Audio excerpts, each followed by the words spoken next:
Hi guys, my name is Jessica Chaska and I'm going to talk to you about urinary urgency and how to do an urge drill or how to suppress that sensation that you need to go.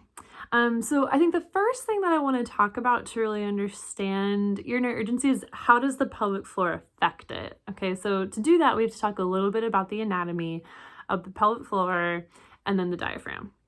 Okay, so the pelvic floor is what are the group of muscles that make a hammock at the bottom of your pelvis. Okay, so they go from pubic bone to tailbone and then from sit bone to sit bone. Your urethra, vagina, and anal opening are all tubes that go through the muscles and connect up to their organs. So the bladder, uterus, and rectum. Now, the pelvic floor muscles go around the urethra. Okay, so a lot of times when you have that really strong sensation that you need to go, the muscles are actually clamping around the urethra and irritating it a bit. I would say especially if you're one of those people that basically has like false sensations that they need to go. You're like, oh my goodness, I have to go right now. And then you get to the bathroom and then just a little bit comes out. Like that's not normal. And something you can do is this urge drill, which I will talk about in just a minute.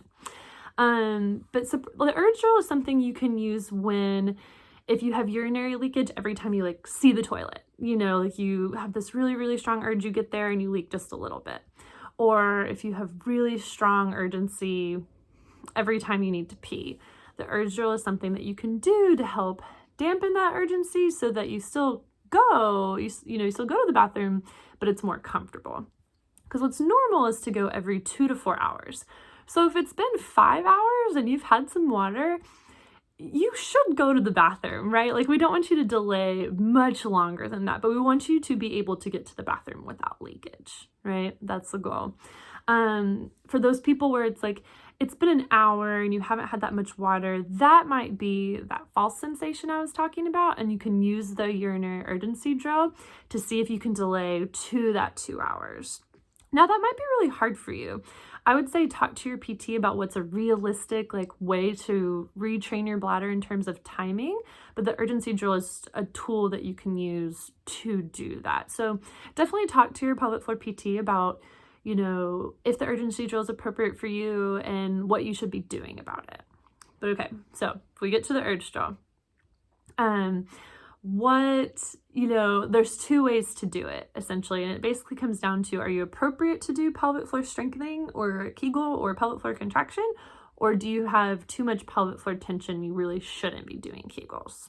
Okay, so let's start with the basis of both of those is deep breathing. Okay, so that is in both ways to do the urgency drill, so let's start with that. And you would just do the deep breathing if you're really not appropriate for Kegels. So what deep breathing does is it helps relax the pelvic floor muscles. Okay, so when you take a deep breath in, your belly gets big. I know you can't see mine, but your belly gets big. Your pelvic floor is going to relax with the diaphragm. So your diaphragm moves down to pull oxygen down into the lungs. Your pelvic floor drops too. Okay, when your pelvic floor drops, that's it relaxing. So it's actually opening a little bit around the urethra. And I know that sounds really counterintuitive and just like, no, I should be closing my urethra. But a lot of times with that false sensation of urgency, especially, the muscles are tensing around the urethra and irritating it even further. So relaxing the muscles around the urethra will actually dampen or decrease that sensation that you need to go so badly. Okay, so the first thing to do, it's like if I had to pee right now and I'm like, crap, I'm making a video, I would start taking some deep breaths. I would distract myself. I would think about other things and see what that does to my urge sensation. Okay, because urgency is anxiety provoking. Like if I'm in the middle of Target, and I'm like, crap, I have to pee. I'm like, where's the bathroom? It's like everything in me starts tensing, and then it's tensing around my urethra, and then I have to go even more. So doing that deep breathing, reminding myself that I am in control of my bladder and that I will get there, will help dampen that response. Now, do I think that's going to work the first time that you do that? Maybe not. Okay, so it does take some practice, I will say.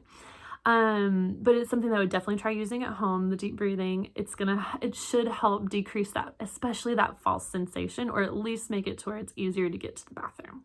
Okay.